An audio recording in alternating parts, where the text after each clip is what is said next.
The Western pro-life movement cares about protecting young mothers and their children from harm. But historically, that's also what the law is designed to do. Will those laws be restored? Yes, they will, and we will show you how. On this edition of Life Matters, Brian Johnston is the Western Director of the National Right to Life Committee. He has served in many capacities while advocating for innocent lives, as California Commissioner on Aging, as Chairman of the California Pro-Life Council, on the board of the National Legal Center for the Medically Dependent and Disabled. And now here's our host, Brian Johnston. Welcome back to Life Matters. We're your program on the right to life, on what it really is. And as we've mentioned before, the right to life is a much bigger issue than we often give it credit for. It's an issue which undergirds our society. It's the premise, you might say, of our civilization. We've talked about it before. We're going to talk about it more right now. And we're going to examine an aspect of the Roe v. Wade decision that you may not have realized. I hope you know that there's a lot more than the media tells you, that the popular news does not offer an honest analysis of the issues that are facing you. And often you've heard language used that you already know isn't quite honest. It isn't quite true. And we have a great advantage right now. We have the advantage that the woke movement is opening people's eyes to the use of language that seems to mean one thing, but actually means something completely different, often politically charged and going in a very different direction than the language itself is implying. So the woke movement, you might want to look at it as very similar to what George Orwell talked about. The intentional use of language to make people think a certain way and view things in a particular political way where they don't fully understand the implications. This is important to understand, and it's important to understand, just as Orwell pointed out in 1949 when he wrote the book, it isn't new, that this has been going on for a long time. So today we're going to talk about the nature of the Roe versus Wade decision. My book talks about Roe v. Wade and Doe v. Bolton. Doe v. Bolton was the companion decision that often doesn't get talked about. And when you get my book, you're going to know that it's actually Doe versus Bolton that gets really clear and authorizes doctors to kill at their own discretion. That's how abortion was legalized. First, you had to make sure that doctors were free to kill. And that meant taking on Western civilization's traditions of protecting the vulnerable and of doctors never killing patients. That had to be attacked in order for abortion to be legalized in 1973. And so Roe v. Wade, if you've listened to us before, and if you want to read the book, you're going to find out that Roe versus Wade doesn't make any sense. That the Roe versus Wade decision is actually a spiel. It's a story. It's a narrative. And analysts, we're talking about highfalutin Supreme Court justices analysts on both sides, agree that Roe versus Wade doesn't make any sense. And you'll read more about that in my book. I want to talk about the nature of why would he do that? Why would you have this narrative, this story that is self-conflicting, that in fact implies it gives women a right to choose, and then explicitly, directly says he is not giving them a right to choose? Later, he explains he's only giving doctors the right to do an abortion whenever they wanted to do it. It's a very important distinction. And Roe versus Wade as a story needs to be viewed as exactly that. He's creating a narrative, a spiel, an alibi, if you will. And I want to tell you, culturally speaking, why you have to view it this way.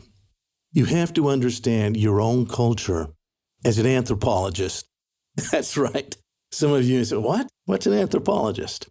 Well, you already know an archaeologist studies old things. Arche is old. But an anthropologist studies societies. That is to say, human beings in society.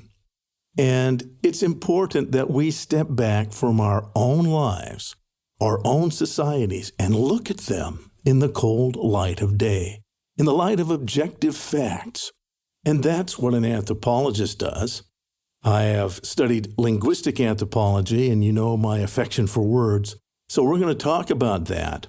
But more importantly, in dealing with Roe versus Wade as a narrative, again, using words, it's a narrative setting up the case to authorize doctors to become killers.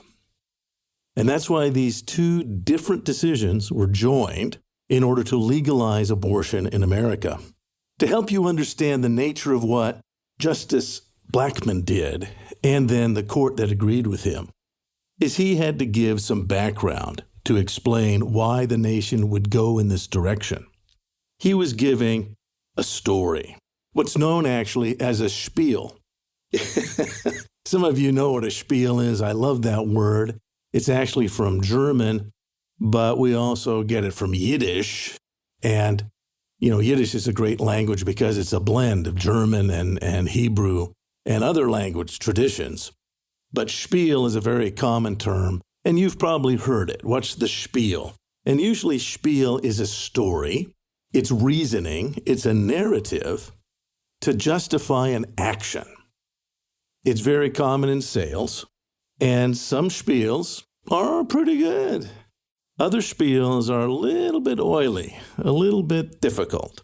And you've seen this, it's part of our cultural tradition. I think there's a great movie from the 90s. David Mamet wrote the script for a play that was called Glengarry Glen Ross, about real estate agents that never went out the door.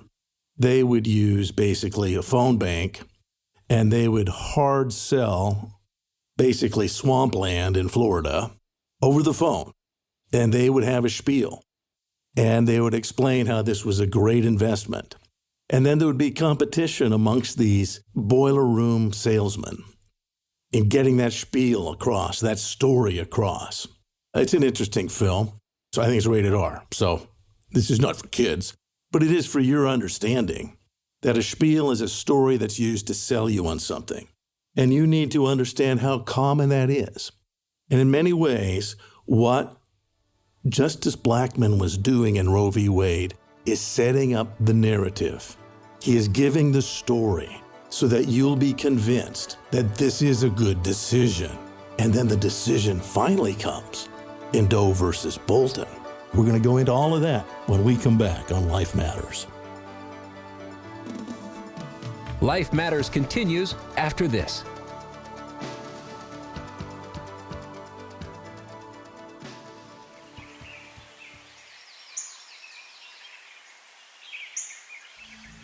We are individuals that lived all over the world. In some of the most beautiful jungles and mountains on Earth. We were there as missionaries, but we have also become coffee aficionados. Our travels have introduced us to the most delicious and extraordinary coffee we've ever tasted. Now we import those same beans, Roast them fresh at your request. and fly these savory coffees directly to you. Winged Spur Coffee. You will taste that rich freshness, Roasted at your command. then flown straight to your home. Winged Spur Coffee. Try the best coffee you've ever tasted. Go to wingedspurcoffee.com. That's wingedspurcoffee.com.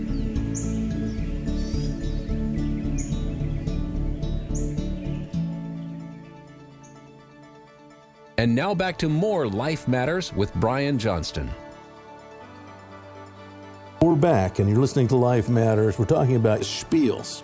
Let me step back a little bit. As I said, an anthropologist looks at society. And it's important that we look at our own society. And it's hard to do that because you're in the middle of it. But you have to do that. You have to step back and examine more carefully. And very often, there's words that are used in your society, and you take them for granted, that they have a certain meaning. But they're often charged with other feelings and meanings. And that's a big part of a spiel.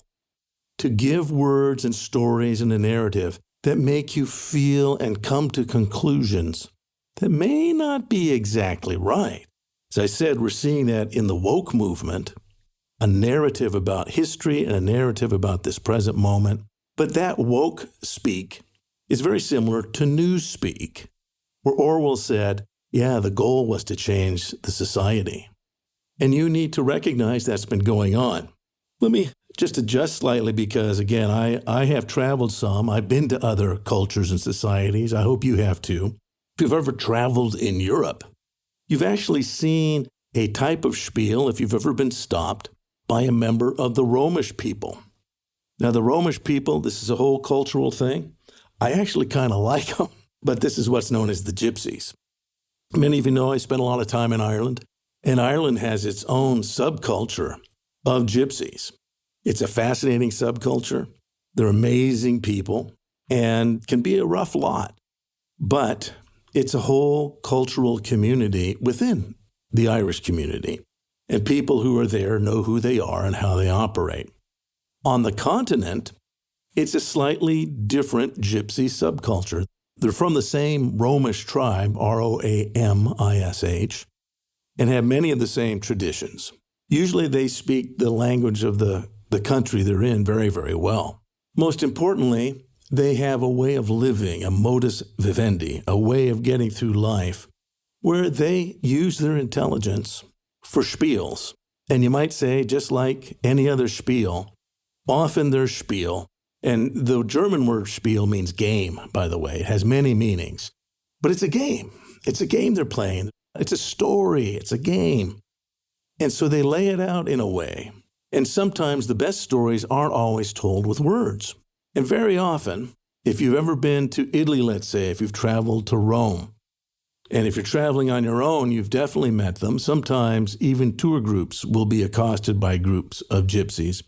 But if you're traveling on your own, they know you're not from their culture. They can know it by the shoes you're wearing. You may think you blend in. You may be practicing your Italian, but they have a sharp eye. And they bring a spiel. And in a lot of Central Europe, in France, in Spain, in Italy, it's very common that the kids will come up and surround you and start begging and overwhelming you. But that's actually part of the spiel. That's actually part of the game. And the purpose of that game is to distract you because they have a very specific goal. And most of the time, the Romish people will never physically hurt you unless you're a threat to them. But they really specialize in picking pockets and in snatching purses. They know that tourists, particularly American tourists, have more money than the average person, and they're a good mark. And so they won't just try to casually pick a pocket. Usually there's a distraction, and there's often distractions that justify you looking around and trying to deal with that distraction. But in fact, their goal is something entirely different. And I've had this, I am wise enough that when this has happened to me in Italy and other countries, I just tell people to back off. And you got to be direct. And you've got to recognize what's going on right now when a spiel is being played on you. But once I had my pockets picked in Athens, I wasn't used to that. It was my first time there. Had a great trip, was there with my son. We toured a lot of Greece, a lot of antiquity, a lot of aspects of the Greek culture that are quite amazing. But literally from the airport, on the tube from the airport to downtown, I got my pocket picked. And the way it worked is this older woman and then there's this older man, and they started arguing with each other. Now, she was right next to me. It made me uncomfortable, so I stepped away. And then they started yelling at each other. And I didn't know what was going on, but they were blocking our passage, all of us, to get off. This was the spiel. This was the game. They were playing a game. Of course, the job was to pick my pocket. I didn't fully grasp it. And what I have always done for a long time, I keep my wallet in my front pocket. And I'm pretty sure he started yelling at her. And whatever language they were using, she was having a hard time because it was in my front pocket. And I would probably feel it. But what happened then is they kept yelling and everyone was being pushed and I was being pushed and I didn't feel my wallet slip out of the pocket. She had carefully slipped it out. The spiel had caught me. I didn't understand.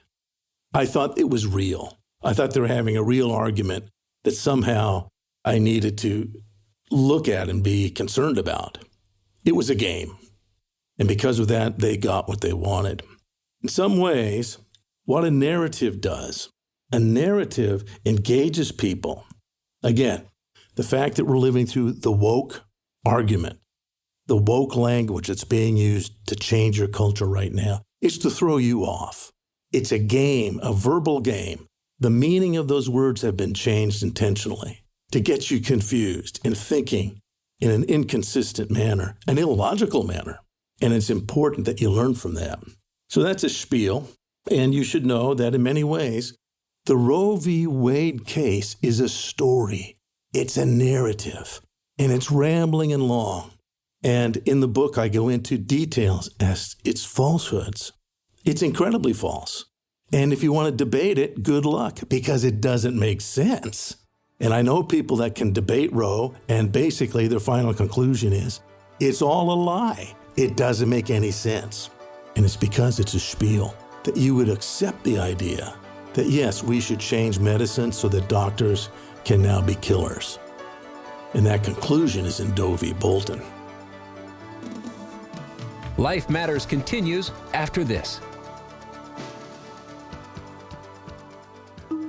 They say sunlight is the best disinfectant.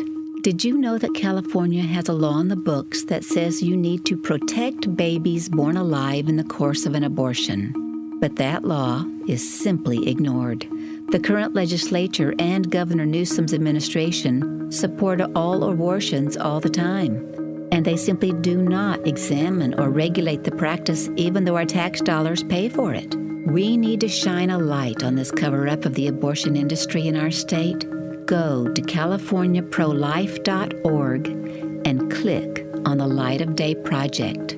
We need the facts about late-term abortion to be examined and made known. We need the government doing its job to protect lives. We need the light of day on this. Go to californiaprolife.org. And now back to more Life Matters with Brian Johnston. Welcome back to Life Matters, your program on the right to life, on the culture that emanates from that very important idea, because the whole culture has emanated from that, and we enjoy the riches of that culture. Okay, so you've heard about a spiel, you've heard about the gamesmanship of language, how Newspeak, Orwell's Newspeak, it was intentionally used to mislead people. How the woke movement, in many ways, is a new iteration of Newspeak, using language to imply deeper meaning that's there and direct people in a completely different direction. This is a game, a word game, and it can be used for very ill intentions. By the way, a spiel doesn't have to be only a verbal spiel. It can be any game, and that's literally the meaning. To play, that's the German word for play. Spiel, go outside and spiel. Go play. And oftentimes, when we talk about a spiel as a narrative or a story or a descriptive way to sell, we think of it pejoratively. And in this case, I think we have to, because remember what we're talking about is legalizing the killing of vulnerable babies. That's what Roe versus Wade does. So it does have some negative aspects. But let me change gears slightly, because Justice Blackmun was an attorney. And in my book, I go into this. Again, the book is called The Evil Twins, Roe and Doe, How the Supreme Court Unleashed Medical Killing. And I go into detail about Justice Blackmun's background. By the way, this was the first case. These cases, he was the youngest member of the court when these cases came before the court. But he was an interesting man. He actually saw himself as kind of the medical expert.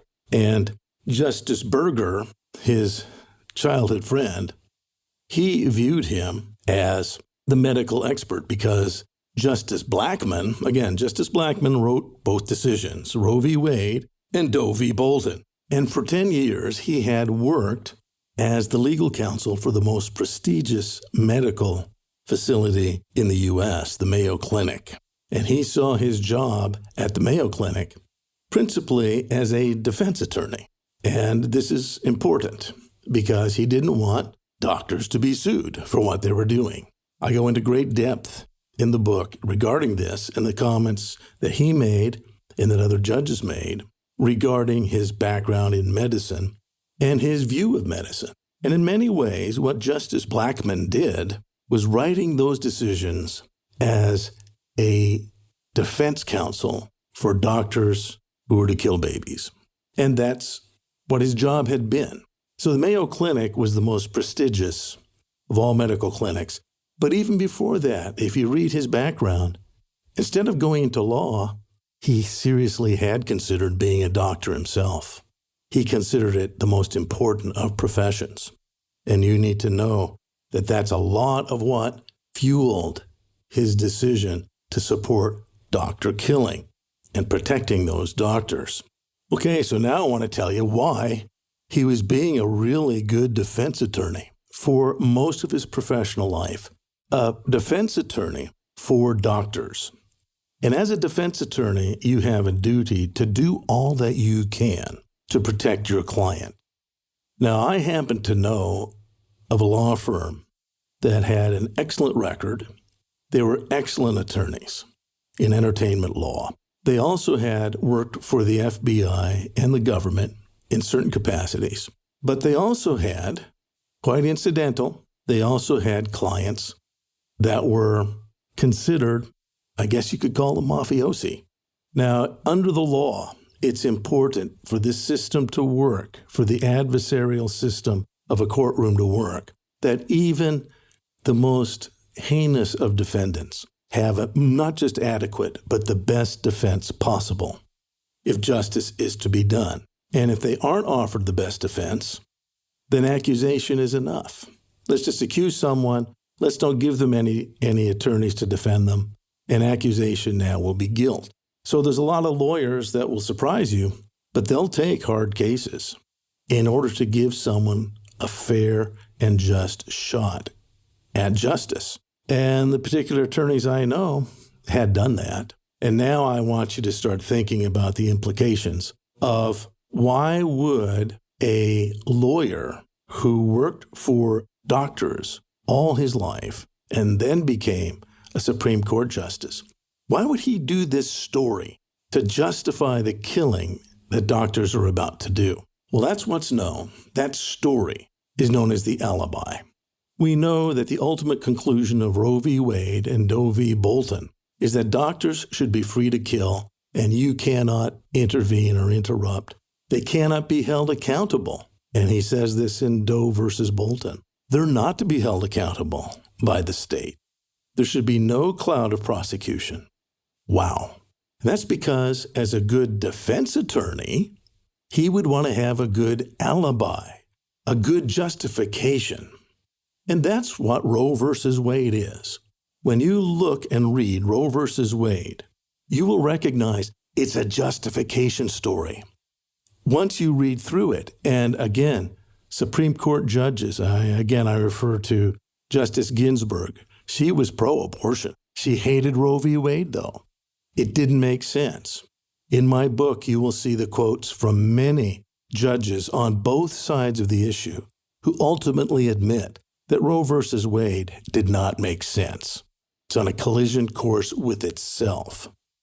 This is important to recognize because Roe versus Wade is actually a story, a spiel to distract you, to justify what the ultimate action is. And whenever a bad guy's in court, they always need an alibi. There's got to be a story. And this particular story is full of holes. But I want to recommend to you that you shouldn't spend your time focusing on the story. It's meant to distract you. Just like those gypsies want to distract you. It's not the real goal. It's incidental to the crime that's about to take place. It is an incidental aspect. And so I know pro-life folks that they say, well, Justice Blackmun, he says he doesn't know when life began. But I know when life begins. So we need a law that does what I say. We need to do this, or we'll tweak it here. We can adjust Roe v. Wade. We'll fix it. You can't fix it. It's a lie. It's a story. Roe v. Wade is a spiel. Roe v. Wade is an alibi so that the final conclusion, which is, in order for there to be abortions, doctors have to be free to kill human babies. So the ultimate conclusion of both Roe and Doe is pretty simple. Doctors were licensed to kill for the first time in Western civilization. In fact, instructed by Justice Blackmun himself, instructed to kill according to whatever thoughts were in their mind. That's the very famous health exception in Doe versus Bolton. And he defines health to include just about anything, sociological, physical, psychological, anything that the physician felt appropriate could be called health. I personally call it the abortionist supremacy clause. But this definition of health, which is hidden in Doe versus Bolton, not too carefully, but it's right there, it overturns every aspect of Roe v. Wade. Roe v. Wade pretends, well, at the first trimester, there's going to be limits and controls. And then at the second trimester, we're going to have these other things, these other rules. And the third trimester, well, that's really, we're going to do all sorts of special stuff. Don't even worry about that. So he invented a whole new world, a new spiel, a new alibi in Roe v. Wade that actually was going to camouflage what was really done in Doe versus Bolton, which was to give the license to kill to a physician and based only on the thoughts in their mind. So Roe v. Wade and Doe versus Bolton, two very important decisions to understand. We all know about Roe, and I'm concerned that we get caught up in the aspects of Roe that confuse us. Most Americans, polls are consistent. Most Americans are very confused about Roe v. Wade. What did it allow? What limits are there? What's going on in abortion? It's a spiel. It's designed to confuse you. Just like woke speak is. Just like newspeak is. These are words particularly designed to bring society to a particular goal that Justice Blackmun did have in mind. Now, whether you consider it evil, ultimately I believe the ultimate action is evil. It's killing the innocent. Justice Blackmun, maybe in his confusion, was well-intended. He just wanted to defend his clients. And you got to be a really good attorney to defend some questionable clients. But ultimately, he was not a good Supreme Court justice. So that's the problem with Roe v. Wade. He was operating, justifying, telling the story, giving an alibi for the reason that a doctor should kill. And you'll learn more about that in my book, The Evil Twins, Roe and Doe, How the Supreme Court Unleashed Medical Killing. Learn more about everything in today's show online at lifematters.life. Life Matters is a production of the California Pro-Life Council, the state affiliate of National Right to Life.